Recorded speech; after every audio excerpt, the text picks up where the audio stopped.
Hi friends, welcome back to our channel. അപ്പോൾ ഇന്ന് ഞാനിവിടെ വന്നിട്ടുള്ളത് ഒരു ചെറിയ സ്നാക്കായിട്ടാണ്. ഇപ്പോൾ നമുക്കറിയാമല്ലോ, ഏത്തപ്പഴത്തിനൊക്കെ നല്ല വില കുറഞ്ഞിരിക്കുന്ന സമയമാണ്. ഇപ്പോൾ കുറച്ച് കഴിയുമ്പോഴത്തേക്ക് അങ്ങ് കൂടും. എന്നാൽ ഇപ്പോൾ എന്തായാലും നിലവിൽ വില കുറഞ്ഞിരിക്കുന്ന ഫ്രൂട്ട്സാണ് ഇപ്പോൾ ഏത്തപ്പഴവും ഓറഞ്ചും അങ്ങനത്തെ കാര്യങ്ങളൊക്കെ. അപ്പോൾ നമുക്ക് ഈ ഏത്തപ്പഴം കൊണ്ട് എന്നും ഒരേ രീതിയിൽ ഇപ്പോൾ ഈ പഴംപൊരി ഉണ്ടാക്കി കൊടുക്കുക, അങ്ങനെയൊക്കെ കൊടുക്കുമ്പോഴത്തേക്ക് നമുക്കൊരു മടുപ്പാവും. അപ്പോൾ വേറൊരു രീതിയിൽ കുറച്ചുകൂടെ മാറ്റം വരുത്തി നമുക്ക് വേറൊരു രീതിയിൽ ഈ ഏത്തപ്പഴം കൊണ്ട് ഒരു ചെറിയ സ്നാക്ക് ഉണ്ടാക്കിയെടുക്കാം. അതാണ് നമ്മൾ കാണിക്കാൻ പോകുന്നത്. അപ്പോൾ വീഡിയോയിലേക്ക് പോകുന്നതിന് മുമ്പ് ചാനൽ ആദ്യമായിട്ടാണ് കാണണമെങ്കിൽ പ്ലീസ് ഒന്ന് പോയി സബ്സ്ക്രൈബ് ചെയ്തേക്കാം. സബ്സ്ക്രൈബ് ചെയ്താലും ഇതുപോലത്തെ കിടിലൻ വീഡിയോസ് ഇടുമ്പോൾ നോട്ടിഫിക്കേഷൻ കിട്ടുന്നതിന് വേണ്ടി അടുത്ത് കാണുന്ന ബെല്ലൈക്കൺ കൂടെ ഒന്നങ്ങ് പ്രസ് ചെയ്തേക്കാം. അപ്പോൾ നമുക്ക് ഒട്ടും താമസിയാതെ തന്നെ എങ്ങനെയാണ് ഈ അടിപൊളി സ്നാക്ക് ഉണ്ടാക്കുന്നത് നോക്കാം.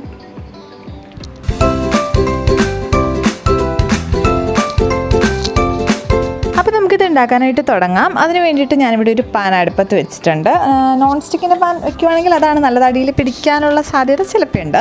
അപ്പോൾ ഞാൻ വെച്ചിട്ടുണ്ട്. ഇനി ഇതിനകത്തേക്ക് ഞാനൊരു 1/4 കപ്പ് പഞ്ചസാര ഇട്ട് കൊടുക്കുന്നുണ്ട്. നിങ്ങൾക്ക് മധുരം കംപ്ലീറ്റ്ലി നിങ്ങളുടെ ഇഷ്ടമാണ്. ഞാൻ ഒരുപാട് മധുരം ചേർക്കണില്ല, ഒരു 1/2 കപ്പ് വരെ പഞ്ചസാര ചേർക്കാം. ഞാനിവിടെ ഒരു 1/4 കപ്പ് മാത്രമാണ് ചേർക്കണുള്ളൂ. പിന്നെ നിങ്ങൾക്ക് കുറവായിട്ട് തോന്നുവാണെങ്കിൽ പിന്നീട് ചേർത്ത് കൊടുത്താലും പ്രശ്നമൊന്നുമില്ല. ഞാൻ എന്തായാലും ഇവിടെ ഒരു 1/4 കപ്പ് ചേർക്കുകയാണ്. പിന്നീട് ആവശ്യം തോന്നുവാണെങ്കിൽ മാത്രം വല്ല 1-2 ടേബിൾ സ്പൂൺ ചേർത്ത് കൊടുക്കാം. അപ്പോൾ ഞാനൊരു 1/4 കപ്പ് ഇട്ട് കൊടുത്തിട്ടുണ്ട്. ഗ്യാസ് ഒന്ന് കത്തിച്ചു കൊടുത്തിട്ടുണ്ട്, ചെറിയ തീയിലേക്ക് മാറ്റിയിട്ടുണ്ട്. എന്നിട്ട് ഇതിനകത്തേക്ക് നമുക്ക് ചേർത്ത് കൊടുക്കാനുള്ളത് തേങ്ങയാണ്. നിങ്ങൾക്കൊരു അരമുറി തേങ്ങ വരെ ചേർക്കാം. ഞാനിവിടെ ഒരു അരമുറി ഫുള്ളായിട്ട് എടുത്തിട്ടില്ല. ഞാനൊരു അതിൻ്റെ ഒരു 1/4 ഭാഗത്തോളം ചെറിയ തേങ്ങയാണ് എടുത്ത് ഇതിനകത്തേക്ക് ഇട്ട് കൊടുക്കുന്നത്. അപ്പോൾ തേങ്ങ നിങ്ങൾക്ക് ഇഷ്ടത്തിനനുസരിച്ച് ചേർക്കാം. എത്ര തേങ്ങ ചേർത്താലും ടേസ്റ്റ് കൂടുകയുള്ളൂ, ഒരിക്കലും നമ്മുടെ ടേസ്റ്റ് കുറയില്ല. അപ്പോൾ ഞാൻ കുറച്ച് തേങ്ങ ഇട്ട് കൊടുക്കുന്നുണ്ട്. ഇനി അതും കൂടെ ചേർത്തിട്ട് ഈ ഒരു പഞ്ചസാരക്കകത്തിട്ടിട്ട് നന്നായിട്ടൊന്ന് വരട്ടിയെടുക്കണം. ഈ പഞ്ചസാരയൊക്കെ മെൽറ്റായി നല്ലപോലെ ഒരു എന്താ പറയുക, കുറച്ച് ശരിക്കും ഈ ഒരു തേങ്ങ നല്ലപോലെ മൂത്ത് നല്ല ആ മധുരമായിട്ട് അങ്ങ് ലയിക്കണം. അതുവരെ ജസ്റ്റ് ഒന്ന് ചെറിയ തീയിലിട്ടിട്ട് നന്നായിട്ട് തന്നെ ഒന്ന് വരട്ടി ഇളക്കി കൊടുത്തുകൊണ്ടിരിക്കുക. ഇപ്പോൾ ഹൈ ഫ്ലെയിമിൽ ഇടരുത്, പെട്ടെന്ന് തന്നെ തേങ്ങയ്ക്ക് ആ ഒരു പഞ്ചസാര കരിഞ്ഞിട്ട് ആ ഒരു തേങ്ങയ്ക്ക് ആ ഒരു കൊള്ളില്ലാത്തൊരു കയ്പ്പ് ടേസ്റ്റ് വരും. അപ്പോൾ അതുകൊണ്ട് ചെറിയ തീയിലിട്ടിട്ട് സമയം എടുത്തിട്ട് തന്നെ ഇതൊന്ന് വറുത്ത് എടുക്കുക. വറുത്ത് നല്ല മൊരിച്ചെടുക്കുക. അപ്പോൾ നിങ്ങൾക്ക് വേണമെങ്കിൽ ഈ ഒരു സമയത്ത് കുറച്ച് നെയ്യ് ചേർത്ത് കൊടുത്താലും കുഴപ്പമില്ല കേട്ടോ. അപ്പോൾ ഞാൻ ആ തേങ്ങ ഒന്ന് മൂത്ത് വന്നപ്പോഴത്തേക്കും അതിനകത്തേക്ക് ഞാനൊരു 4 നല്ലപോലെ പഴുത്ത ഏത്തപ്പഴമാണ് ചെറുതായിട്ട് മുറിച്ചത് ഇട്ട് കൊടുത്തിട്ടുള്ളത്. മാക്സിമം നമ്മൾ പഴുത്ത ഏത്തപ്പഴം തന്നെ എടുക്കുക. നമുക്ക് ഈ തൊലിയൊക്കെ കറുത്ത് കഴിയുമ്പോഴത്തേക്കും ആർക്കാണെങ്കിലും വെറുതെ കഴിക്കാൻ നമുക്ക് ഭയങ്കര ഒരു മടിയായിരിക്കും.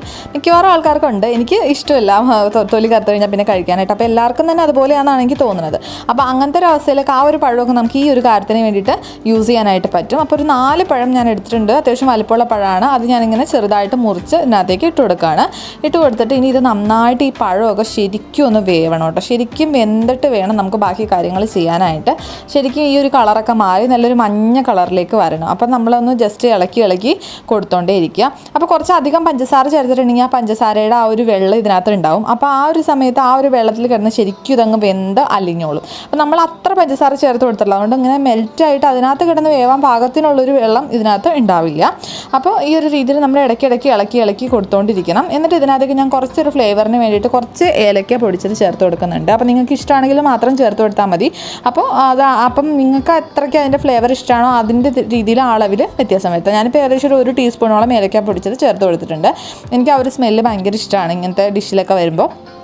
അപ്പോൾ ഇനി അതും കൂടി ഒന്ന് ചേർത്തിട്ട് നന്നായിട്ട് തന്നെ ഒന്ന് മിക്സ് ചെയ്ത് കൊടുക്കുക. അപ്പം ഇതൊന്ന് വെന്ത് വരുമ്പോഴത്തേക്ക് ഈ സമയത്ത് നിങ്ങൾക്ക് വേണ്ടി മധുരം നോക്കിയിട്ട് കുറവാൻ തോന്നുവാണെങ്കിൽ ഒരു ടേബിൾ സ്പൂണൊക്കെ ചേർത്ത് നിങ്ങളുടെ ഇഷ്ടത്തിനനുസരിച്ചിട്ട് മധുരമാക്കി എടുക്കാനും കുഴപ്പമില്ല.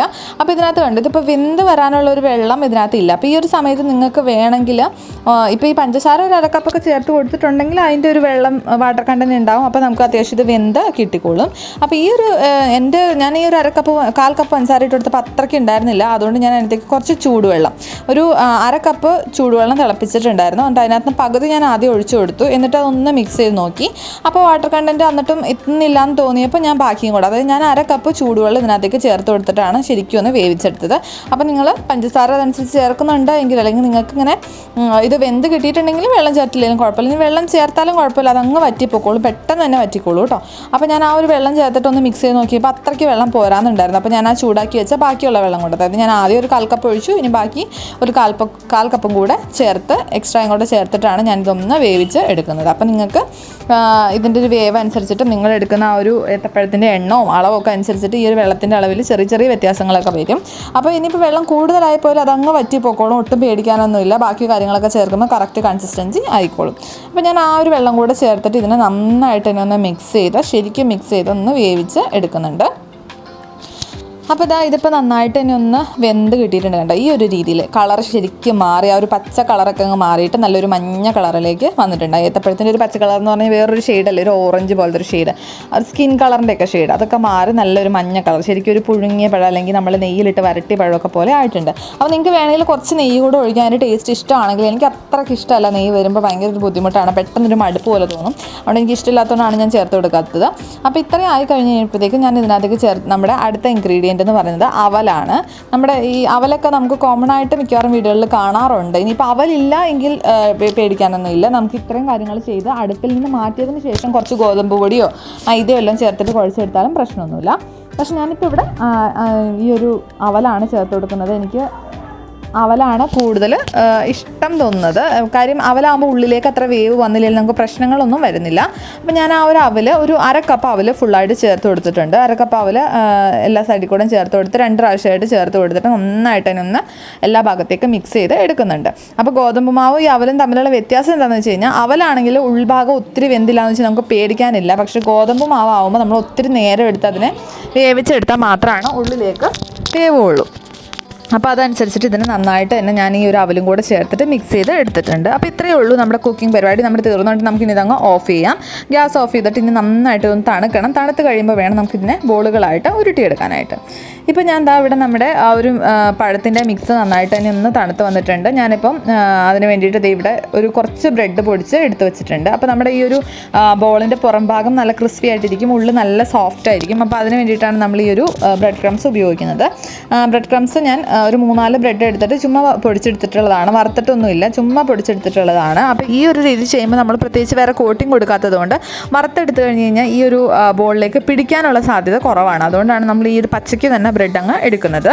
അപ്പോൾ ഞാൻ ഒരു കുഞ്ഞു ബോൾസാണ് ആക്കുന്നത്. അപ്പോൾ നിങ്ങൾക്ക് എത്ര വലുപ്പം വേണോ അത്രത്തിലാക്കാൻ പറ്റും. ഞാൻ ചെറിയ ബോൾസ്, കാണാനും രസം അതായിരിക്കും. അതുപോലെ തന്നെ നമുക്ക് പെട്ടെന്ന് മടുപ്പിക്കില്ല, നമ്മളിപ്പോൾ എത്ര വേണമെങ്കിലും ഇങ്ങനെ കഴിച്ചുകൊണ്ടിരിക്കാനായിട്ട് തോന്നും. നല്ലൊരു ടേസ്റ്റുള്ള സാധനമായിരുന്നു കേട്ടോ. ശരിക്കും പറഞ്ഞു കഴിഞ്ഞാൽ നമ്മൾ പഴംപൊരിയൊക്കെ കഴിക്കുമ്പോൾ നമുക്ക് പെട്ടെന്ന് മടുക്കും, അല്ലെങ്കിൽ ആ ഒരു പുറത്ത് മൈദയൊക്കെ വരുമ്പോഴത്തേക്കും നമുക്കൊരു അത്രയ്ക്ക് ഇതിൻ്റെ അത്രയും നന്നാവില്ല. ഇത് നല്ല രസമുണ്ടായിരുന്നു കഴിക്കാൻ തന്നെ, വേറെ എന്തോ കഴിക്കുന്ന പോലെയാണ് തോന്നിയത്.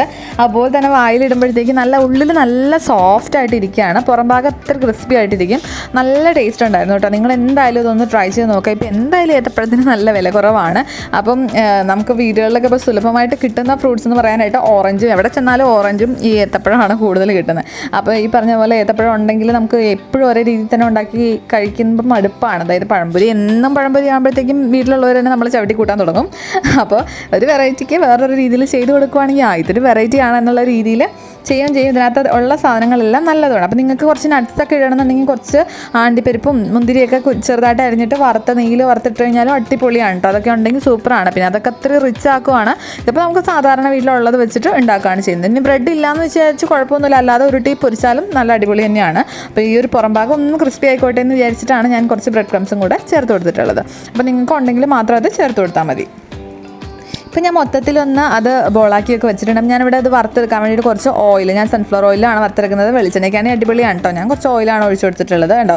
ഞാൻ എല്ലാം ഇതുപോലെ റോൾ ചെയ്തിട്ട് ഉരുട്ടി എടുത്ത് വെച്ചിട്ടുണ്ട്. അപ്പോൾ നിങ്ങൾക്ക് ഇഷ്ടമുള്ള ഷേപ്പിലാക്കാം, ഒരു കുഴപ്പമില്ല. നിങ്ങൾക്ക് കുറച്ച് പരത്തിയെടുക്കാം, അല്ലെങ്കിൽ കുറച്ച് നീളത്തിനാക്കിയെടുക്കാം, ഉന്നക്കാട ഷേപ്പിലൊക്കെ വേണമെങ്കിൽ ആക്കിയെടുക്കാം, പ്രശ്നമൊന്നുമില്ല. അപ്പോൾ ഞാൻ എണ്ണയൊന്ന് ചൂടായപ്പോൾ ഓരോന്നോരോന്നായിട്ട് നമ്മുടെ ഈ ഒരു എന്താ പറയുക, നമ്മുടെ ബനാന ബോൾസ് ഇട്ട് കൊടുക്കുന്നുണ്ട്. അതിൻ്റെ പ്രത്യേകിച്ച് പേരൊന്നും ഞാൻ ഇട്ട് കൊടുത്തിട്ടൊന്നുമില്ല. ഇത് ഞാൻ നേരത്തെ ഒരു തവണ, കുറേ നാളുകൾക്ക് മുമ്പ്, വർഷങ്ങൾക്ക് മുമ്പ് ഒരു തവണയൊക്കെ ഉണ്ടാക്കിയിട്ടുണ്ട്.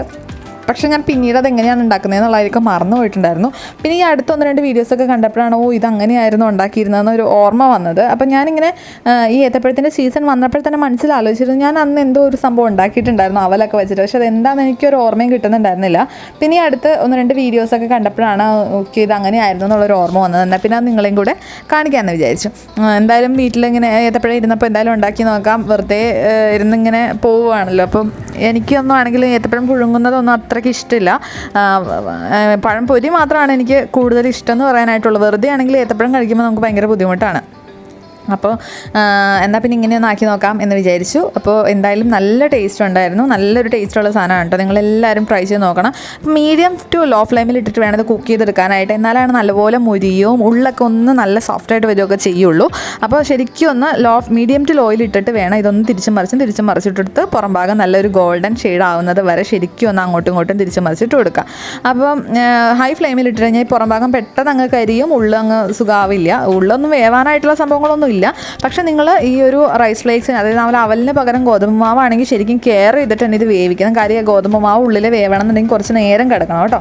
അപ്പോൾ അതുകൊണ്ട് ഈ അവലാണെങ്കിൽ അത്രയ്ക്ക് കെയർ ചെയ്തില്ലെങ്കിലും കുഴപ്പമൊന്നുമില്ല. കാര്യം വേവാനായിട്ട് ഉള്ളിൽ വേറെ സംഭവങ്ങളൊന്നുമില്ല, ബാക്കിയെല്ലാം നമ്മൾ കുക്ക് ചെയ്തിട്ടുള്ളത് തന്നെയാണ്. അപ്പോൾ അതനുസരിച്ചിട്ട് വേണം നിങ്ങൾ ഗോതമ്പ് മാവാണെങ്കിൽ കുറച്ചും കൂടെ നേരെ എടുത്തിട്ട് അതിനൊന്ന് വേവിച്ചെടുക്കണം. ഇപ്പോൾ ഇത് ഞാൻ അത്യാവശ്യം നേരെ എടുത്തിട്ടാണ് ചെയ്തത്. കാര്യം എനിക്ക് കുറച്ചുകൂടെ അടിപൊളിയായിട്ട് കിട്ടാൻ വേണ്ടിയിട്ട് ഞാനൊരു മീഡിയം ടു ലോയിൽ ഇട്ടിട്ട് ശരിക്കും അങ്ങോട്ടും ഇങ്ങോട്ടും തിരിച്ച് മറിച്ച് നോക്കി നിന്ന് തന്നെയാണ് കുക്ക് ചെയ്തെടുത്തത്. അപ്പോൾ അതായത് ഇപ്പോൾ ഏകദേശം എനിക്ക് പാകമുള്ള പരുവത്തിലായിട്ടുണ്ട്, ഗോൾഡൻ ബ്രൗൺ ഷെയ്ഡിലായിട്ടുണ്ട്. ഈ ഒരു സമയമാകുമ്പോഴത്തേക്ക് നമുക്ക് എടുക്കാം. വേണമെങ്കിൽ കുറച്ച് നേരം കൂടി ഇട്ട് കഴിഞ്ഞാൽ കുറച്ചും കൂടി ടേസ്റ്റ് കൂടും. പക്ഷേ ഒരിക്കലും തീ കൂട്ടിയിട്ട് പണി എളുപ്പമാക്കരുത്, പെട്ടെന്ന് തന്നെ കരിയും കേട്ടോ, ടേസ്റ്റൊക്കെ മാറിപ്പോവും. ഇപ്പോൾ അടിപൊളിയായിട്ട് വന്നിട്ടുണ്ട് കേട്ടോ, നല്ല രസമുണ്ട് കാണാൻ, അതുപോലെ തന്നെ കഴിക്കാൻ അടിപൊളിയാണ്. പിന്നെ ഈ പഴംപൊരി അല്ലെങ്കിൽ ഈ പഴം വെച്ചിട്ടുള്ള ഐറ്റംസിനൊക്കെ പ്രശ്നം എന്താണെന്ന് വെച്ച് കഴിഞ്ഞാൽ ചൂടാറാൻ കുറച്ച് അധികം സമയം എടുക്കും. നമ്മൾ ഈ ഒരു പഴംപൊരിയുടെ ചൂടാറിയിട്ട് അത് കഴിക്കാമെന്ന് വിചാരിച്ചിട്ട് കഴിഞ്ഞാൽ ഒത്തിരി നേരം എടുക്കും. അപ്പോൾ കുറച്ച് സമയം വെയിറ്റ് ചെയ്തിട്ട് വേണം കഴിക്കാനായിട്ട്. അപ്പോൾ എന്തായാലും ഈ ഒരു സംഭവം ഫസ്റ്റ് ബാച്ച് റെഡി ആയിട്ടുണ്ട്. അപ്പോൾ നമുക്കിതെല്ലാം കോരി മാറ്റിയിട്ട് അടുത്ത ബാച്ച് ഇട്ട് കൊടുക്കാം. അപ്പോൾ അത്യാവശ്യം കുറേ ഒരു എമൗണ്ടിന് അത്യാവശ്യം നമ്പർ ഓഫ് ഉണ്ടായിരുന്നു, കുറേ ബോൾസ് കിട്ടിയിട്ടുണ്ടായിരുന്നു. ഞാനപ്പോൾ ഒത്തിരി വലിയ ബോളൊന്നും ആക്കിയത്, ചെറിയ ബോൾസാണ് ആക്കിയത്. അപ്പോൾ നിങ്ങൾക്ക് വേണമെങ്കിൽ വലുപ്പത്തിൽ വ്യത്യാസം വരുത്താം, അപ്പോൾ അതനുസരിച്ചിട്ട് എണ്ണം കുറയും.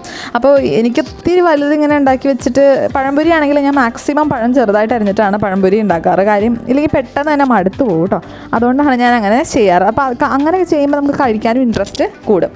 അപ്പോൾ അതുകൊണ്ട് ഞാൻ ചെറിയ ബോൾസാക്കി, നിങ്ങൾക്ക് വേണമെന്നുണ്ടെങ്കിൽ വലുതാക്കി എടുക്കാം. അപ്പോൾ നമ്മുടെ എല്ലാ ബോൾസും ഞാനിവിടെ ഫ്രൈ ചെയ്ത് വെച്ചിട്ടുണ്ട്. നല്ല സൂപ്പറായിട്ട് വന്നിട്ടുണ്ട്. പുറം ഭാഗമൊക്കെ നല്ല മൊരിഞ്ഞ്, ഉള്ളൊക്കെ നല്ല സോഫ്റ്റായിട്ട്, തൊടുമ്പോൾ തന്നെ നല്ല സോഫ്റ്റാണ്. നല്ല ടേസ്റ്റും ആയിരുന്നു, അടിപൊളിയായിരുന്നു. വെറുതെ ഇങ്ങനെ ഇരിക്കുമ്പോൾ കഴിക്കാനായിട്ട് അടിപൊളിയാണ്. ഈ ഒരു സമയത്ത് ഇന്നലെ ഞാനിത് ഉണ്ടാക്കിയപ്പോൾ ഒരു മഴയും ഇടിയൊക്കെ ആയിരുന്നു. അപ്പം നല്ല അടിപൊളിയായിരുന്നു ആ ഒരു സമയത്ത് ഇരുന്ന് കഴിക്കാനായിട്ട്. അപ്പോൾ നിങ്ങളെല്ലാവരും ഒന്ന് ട്രൈ ചെയ്ത് നോക്കണം, മസ്റ്റായിട്ട് ട്രൈ ചെയ്ത് നോക്കണം ഈ ഒരു റെസിപ്പി. അപ്പോൾ വലിയ ചിലവൊന്നും ഇല്ലാത്ത സംഭവമാണ്. വീഡിയോ ഇഷ്ടപ്പെട്ടു എന്ന് വിചാരിക്കുന്നു. ഇഷ്ടപ്പെട്ടിട്ടുണ്ടെങ്കിൽ ലൈക്ക് ചെയ്യുക, ഷെയർ ചെയ്യുക, കമൻറ്റ് ചെയ്യുക. പ്രീവിയസ് വീഡിയോസ് എല്ലാം കാണുക, വരുന്ന വീഡിയോസും കാണുക. നമുക്ക് വീണ്ടും ഒരു അടിപൊളി റെസിപ്പിയുമായിട്ട് അടുത്ത എപ്പിസോഡിൽ കാണാം. അതുവരെ ടേക്ക് കെയർ. Thank you.